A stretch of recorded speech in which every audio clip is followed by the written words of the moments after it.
Bapak Ibu hadirin yang berbahagia, selanjutnya sambutan Ketua MUI Sumatera Barat kepada Bapak Dr. Haji Gus Rizal Gazahar MAG atau Datu Palimo Basa, kami persilahkan.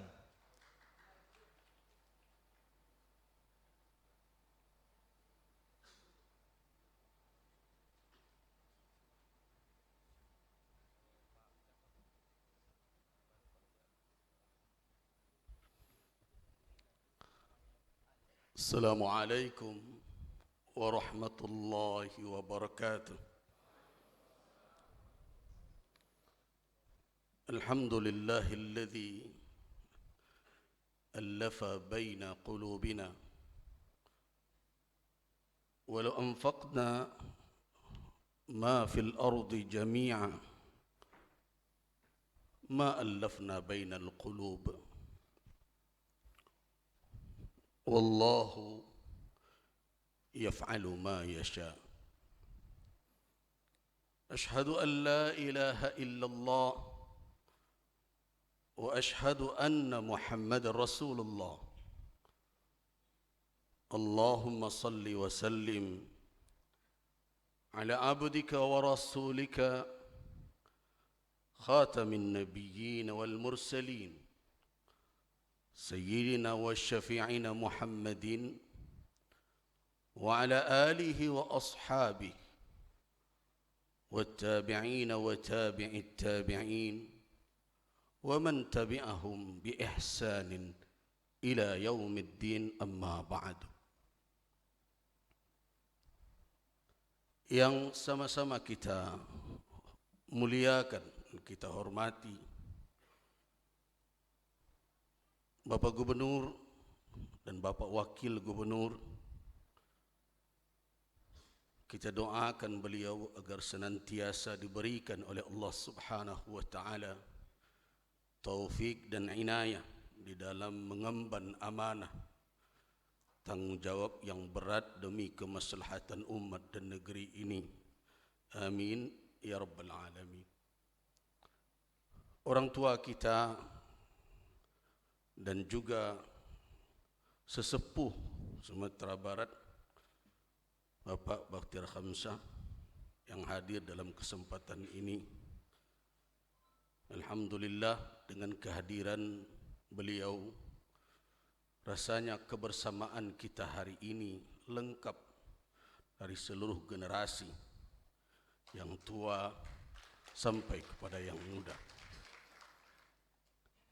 Tokoh kita, tokoh nasional dan panutan banyak dari kita, Bapak Gatot yang hadir dalam kesempatan ini, walaupun mungkin ini bukan kali pertama Pak Gatot menginjakkan kaki di ranah Minang, tetapi inilah Minangkabau dengan kelapangan hatinya, keterbukaan pemikirannya, mengucapkan selamat datang, marhaban di ranah Minang. Banyak para ulama yang hadir, orang-orang yang diangkat oleh Allah Subhanahu wa taala dengan firman-Nya, yarfa'illahu alladhina amanu minkum walladhina utul ilma darajat. Rasanya ucapan penghormatan dan penghargaan dari saya tidaklah bisa dikatakan secuil dari apa yang telah dikatakan oleh Allah itu, melainkan saya cuma berusaha untuk mengamalkan apa yang ditunjukkan oleh Allah, mengangkat qadar para ulama, meninggikan derajat yang telah diberikan oleh Allah. Namun beriring dengan itu, saya berdoa kepada Allah, semoga para masyayikh, buya-buya, asatis dan asatizah yang hadir senantiasa diberikan oleh Allah Subhanahu wa taala taufik dan dikuatkan di dalam memikul tugas dan amanah keilmuan dalam membimbing umat dengan segala rintangan dan halangan, dengan keistiqamahan yang selama ini Buya-Buya telah tunjukkan di ranah Minang, dan juga tidak lupa kawan-kawan kami yang hadir dari berbagai provinsi. Ada dari Riau, saya mendapat informasi Ustaz Zulhusni Domo sudah hadir, juga dari Jambi dan lain-lain. Waffaqanallahu wa iyyakum lima yuhibbu wa yardah. Amin ya rabbal alamin. Tokoh-tokoh masyarakat kami. Di sini kami melihat ada ketua Lembaga Kerapatan Adat Alam Minangkabau dan tokoh-tokoh nenek mama yang hadir. Saya yakin beliau-beliau ini adalah orang-orang yang betul-betul merasakan pertemuan ini merupakan suatu momentum untuk bisa merapikan dan menyatukan barisan dalam menjaga kedaulatan negara, menegakkan kemuliaan umat, dan insya Allah akan menyumbangkan pemikiran dan berbagai macam analisa dan kajian demi kemaslahatan di masa yang datang. Terima kasih para nenek mama, alim ulama, cedik pandai seluruh yang hadir. Barakallahu fiikum wa jazakumullah khairan. Tidak banyak yang ingin saya sampaikan. Semenjak dari Bukit Tinggi tadi, di atas kendaraan sambil menyetir, saya belum sampai menyusun kalimat apa yang akan saya ucapkan. Di depan Pak Bakhtiar, Pak Gatot, Kiai Mohsin juga hadir di sini. Tetapi ketika saya duduk di sana, dipanggil untuk hadir ke depan ini, yang teringat oleh saya adalah sekarang bulan Rajab. Saya tidak ingin masuk ke dalam perdebatan tentang puasa sunat, karena itu adalah kajian para ulama siang dan malam. Tetapi saya ingin mengambil momentum ini, kegiatan yang kita angkat dengan tujuan merekat kebersamaan. Di dalam firman Allah Subhanahu wa taala dalam surat At-Taubah, Allah Subhanahu wa taala berfirman, "Inna iddatasy syuhuri 'indallahi 12 syahra yauma khalaqas samawati wal ard." Sesungguh bilangan bulan di sisi Allah adalah 12 bulan semenjak Allah menciptakan langit dan bumi.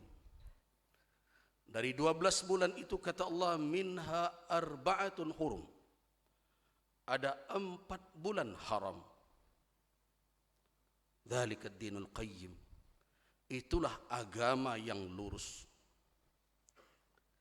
Apa keutamaan 4 bulan haram yang dijelaskan oleh Nabi sallallahu alaihi wasallam dalam hadis-hadis sahih yang sampai kepada kita? Salasun mutataliyat, ada 3 dari bulan itu beriringan. Dari yang salasa itu, yang pertama adalah Dzulqa'dah, yang kedua adalah Dzulhijjah, yang ketiga adalah Muharram, dan satu yang terpisah dari yang 3 dalam tata urutannya, yaitu adalah Rajab. Allah menggariskan di dalam firman-Nya itu ada kalimat yang sharih, fala tazlimu fihinna anfusakum, janganlah kamu sekalian menzalimi diri kamu sekalian di bulan-bulan itu. Karena itu saya yakin tidak akan berbeda apabila 2 orang ulama bertemu. Begitu juga 2 kelompok dan aliran mazhab berjumpa, bahwa di antara cara menghormati bulan haram ini, yang bahkan telah menjadi tradisi masyarakat jahiliyah, adalah menghentikan berbagai bentuk permusuhan dan kezaliman. Itulah yang hadir dalam hati saya dan fikiran saya. Karena itu, ketika saya melangkah dari bawah dan melihat tema itu, untuk apa kebersamaan kita rekat? Untuk apa persatuan kita kukuhkan? Untuk apa langkah-langkah kita samakan? Intinya adalah mengambil momentum bulan Rajab ini agar kita bisa menghentikan apapun bentuk kezaliman dari siapapun dan terhadap siapapun. Menghentikan kezaliman bukan pekerjaan ringan. Modal utama menghentikan kezaliman itu adalah kebersamaan. Kekuatan dan senjata yang paling ampuh untuk mewujudkan itu adalah persatuan. Kalau itu tidak terwujud, maka melemahlah kita. Dan di saat kondisi kita bercerai-berai, berserakan dengan berbagai kepentingan, maka pada waktu itulah yang retak akan menjadi rengkah, yang rengkah akan menjadi pecah. Kalau dia sudah pecah bagaikan kaca berderai, apa yang akan bisa menyatukannya? Karena itu, hadirin dan hadirat rahimakumullah, saya mengambil inspirasi dari langkah-langkah Nabi sallallahu alaihi wasallam ketika pertama sekali menyusun tatanan masyarakat Madinah. Kita tahu kehadiran Rasul di awal kedatangan beliau di kota Yasrib yang sekarang kita kenal dengan Al-Madinah Al-Munawwarah berhadapan dengan multidimensi. Di antara situasi yang beliau hadapi adalah berpecah belahnya komponen masyarakat kota itu. Berpecah belahnya Arab dengan dua suku besar, Aus dan Khazraj. Berpecah belahnya mereka disebabkan masuknya orang-orang Yahudi merengkah kebersamaan, sehingga melahirkan perang ratusan tahun yang entah kapan usainya. Rasulullah memahami persoalan itu. Beliau dituntun oleh Allah, diberikan kecerdasan, ditunjukkan langkah-langkah strategis. Karena itu pertama sekali yang beliau lakukan adalah al-ikha bainal muslimin, yaitu mempersaudarakan antara kaum muslimin dan mengikat perjanjian yang utuh dan tegas dengan komponen manapun di dalam kota itu. Inilah yang akhirnya menjadi mercusuar kemajuan umat, yang akhirnya hari ini kita sering menyebutnya Madani, Madinah. Tetapi sayang, kalimat itu sampai hari ini, wahai kaum muslimin, masih dalam bentuk retorika yang hari ini kita akan coba melangkah bersama sebagai suatu harapan, langkah awal merekat kembali kebersamaan demi mempertahankan kedaulatan negeri ini, demi menegakkan marwah dan izzah umat ini. Saya punya harapan besar. Kehadiran para tokoh dengan berbagai pemikiran merupakan sumbangan yang tidak ternilai.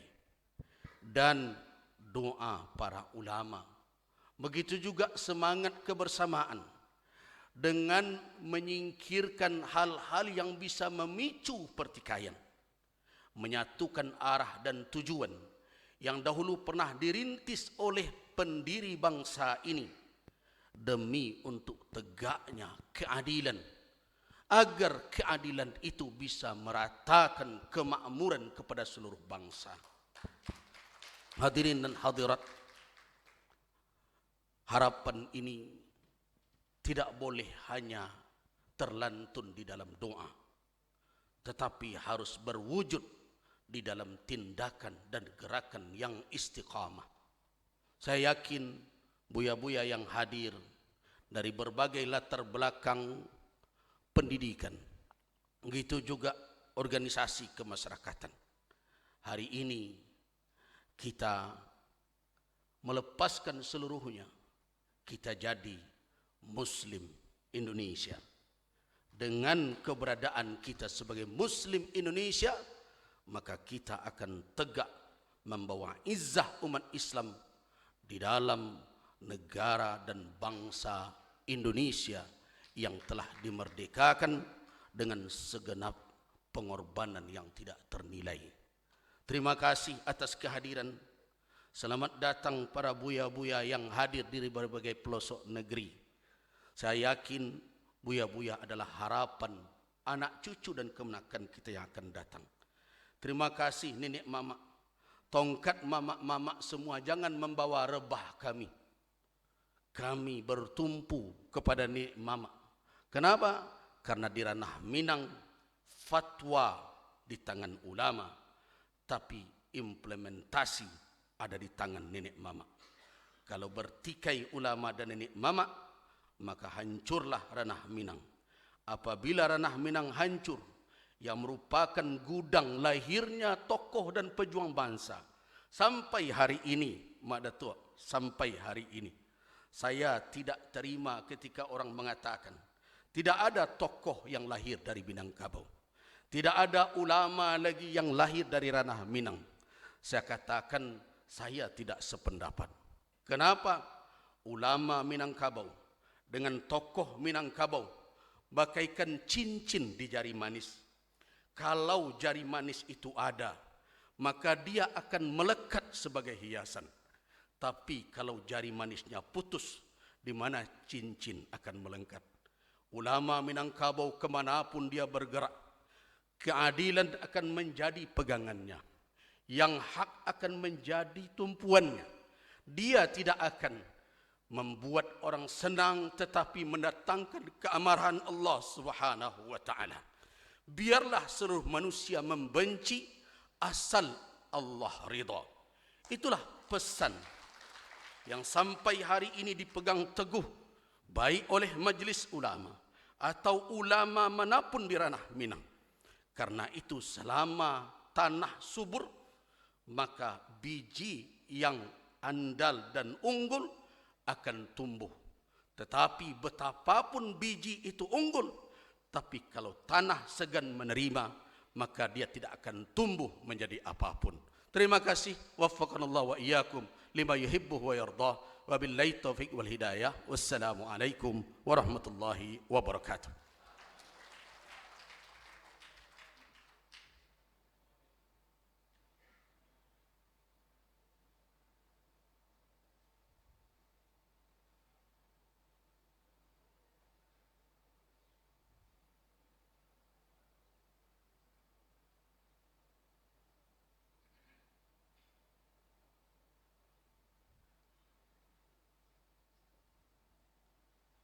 Selanjutnya, pidato utama oleh Bapak Jenderal TNI Purnawirawan Gatot Nurmantio. Kepada Bapak Jenderal kami persilahkan.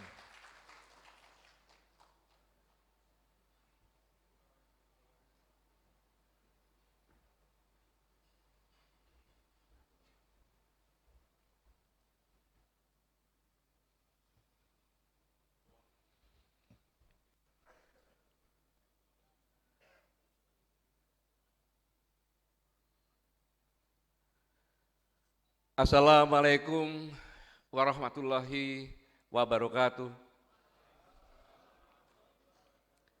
Alhamdulillah wa syukurillah, la haula wa la quwata illa billah.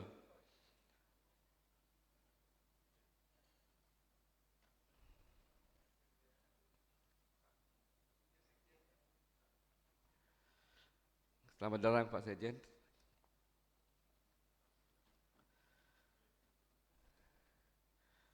Saya lanjutkan yang saya muliakan, saya hormati, karena ini adalah Seminar Nasional Kebangsaan Umat Islam Ketua MUI yang begitu mencerahkan kepada kita semuanya barusan. Yang saya hormati, saya banggakan, saya muliakan Bapak Gubernur, Bapak Wakil Gubernur, Pak Sekjen, dan Danan Tamal, Forum Komunikasi Pimpinan di Daerah, atau yang wakili semuanya, Pak Kapolda. Sebenarnya saya ingin ketemu dengan Pak Kapolda. Beliau adalah angkatan 92 yang menerima Andi Makayasa. Jadi Andi Makayasa itu di dalam pendidikan yang fisiknya terbaik, intelektualnya terbaik, mentalnya terbaik. Itulah kehebatan Polri menempatkan Kapoldanya orang yang mentalnya terbaik di pendidikan. Pak Danrem tidak bisa hadir karena menjelang serah terima, Kasremnya sedang di Medan yang mewakili. Wabil khusus para Buya, Mas Said, Pak Ustadz yang jauh-jauh dari Riau, dari Jambi, dari Bengkulu, luar biasa ada di sini. Dan seluruh hadirin sekalian, khususnya Didik Mama, ulama, kamu cerdik pandai, dan Bunda Kanduang, serta tentunya Dusana Kasadonya.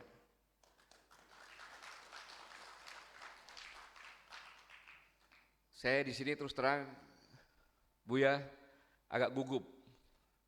Kelihatannya gagah, tapi lutut tuh gemeter gitu. Tadinya saya terima kasih Pak Wagub, saya diundang ke sini. Tadinya saya akan berangkat hanya berapa orang, tetapi saya tahu, maka saya bawa pasukan, beberapa profesor, doktor, baik putra maupun putri. Itu ada Profesor Ugus Nul dari UI, kemudian wanita internasional, ya, bukan, maksudnya apa? Yang dosen di Turki, Profesor Nur Hayati, ahli Komnas HAM ada di sini.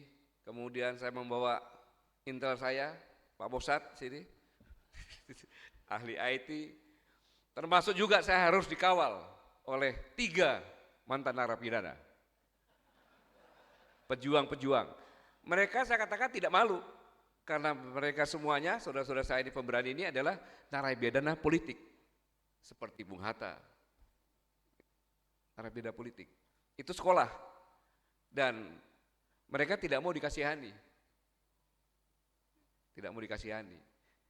Justru mengatakan kepada saya, penjara saya ini indah, anak istri saya masih bisa sekolah, anak-anaknya masih bisa makan, tetapi saudara-saudara saya yang di luar, yang seolah tidak di penjara, tapi dia sama tidak bisa apa-apa, tidak bisa makan dengan anak istrinya, rakyat yang kecil. Itulah yang mereka perjuangkan, luar biasa. Semuanya dipimpin oleh tokoh kita Pak Bahtiar, Pak Ketua. Saya kalau di samping Ibu harus panggil ketua sama beliau. Pak Habib, ulama juga ada Pak, saya bawa semuanya lengkap. Masih kurang kuat saya juga, saya bawa Datuk Fuad Basa, Mayor Jenderal Purnawirawan. Lengkap sudah sekarang, saya agak lumayan. Tetapi saya begitu terima undangan, saya semangat. Mengapa? Saya datang ke sini bukan untuk menceramai, salah sama sekali. Tapi di sini saya untuk belajar. Karena semua tokoh-tokoh bangsa ada di sini. Mulai dari kiri, Tan Malaka, Aidit, dari Ranah Minang. Kalau proklamator, Bung Hatta dan segalanya, enggak. Kanan juga ada di sini, jadi lengkap. Maka di sini adalah tempat saya belajar. Barusan saya mendapat pelajaran yang sangat luar biasa. Sangat luar biasa. Buya mengatakan bahwa tugas ulama, karena ulama adalah pewaris Rasulullah, sesuai dengan tadi surat Ibrahim nomor 1, mohon dikoreksi, dengan Al-Quran adalah mengangkat yang gelap kepada yang terang.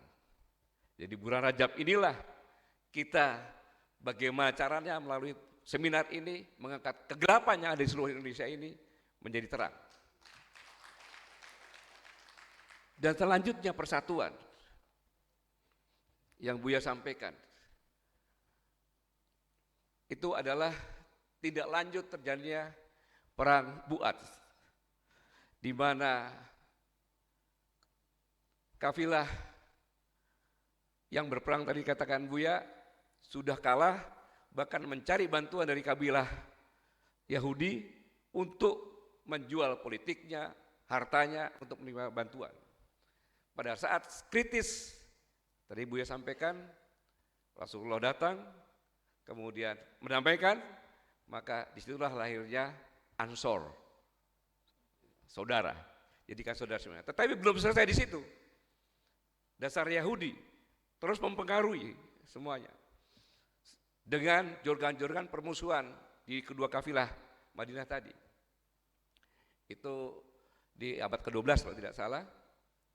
Akhirnya hampir terjadi lagi pertempuran. Disitulah surat Ali Imran 103 datang, janganlah kamu bercerai dalam tali Allah, dan seterusnya. Saya nggak berani melanjutkan karena para ulama lebih tahu. Yang intinya adalah mewujudkan persatuan adalah sama dengan perintah Allah. Itu perintah Allah untuk sholat, sama, itu adalah perintah. Jadi sangat luar biasa sekali kejadian di sini. Dan kenapa saya tidak berani berbicara di sini? Karena memang sangat luar biasa. Bicara tentang Pancasila, ketuhanan Yang Maha Esa, di sini sudah final. Sudah final. Ketika perjanjian apa? Saya tahunya mangga itu apa? Paramalam. Jadi semua adat-adat yang lama di sini yang bertentangan dengan aturan Islam disingkirkan. Ada dulu sabung ayam, mungkin di sini ada karena itu budaya Nusantara dulu. Ada judi, tarian, karena memang dulu tidak pakai baju, hanya setengah, semuanya hilang. Jadi sudah final semuanya, dan masalah ketuhanan hampir di seluruh Nusantara. Kalau kita ketemu di daerah-daerah ada makam-makam, itu banyak makam-makam ulama-ulama dari Minang, sampai ke Filipina Selatan, Buya. Sampai ke Filipina Selatan. Gitu. Bahkan satu-satunya orang yang di luar orang Arab yang menjadi imam di Masjidil Haram adalah Syekh Minangkabau dari sini. Jadi tidak usah diragukan. Kemanapun kita pergi pasti ada orang Minang, bukan hanya sedekah begadang, tapi juga syiar agama dilakukan. Pancasila lebih Pancasilais. Orang Minang kalau masak beras dia ambil 1 gam. Dia taruh, disiapkan untuk sedekah. Di setiap depan rumah pasti ada tempat beras. Ya kalau bahasa saya bilang lumbung gitu, tempat beras. Di mana tempat beras itu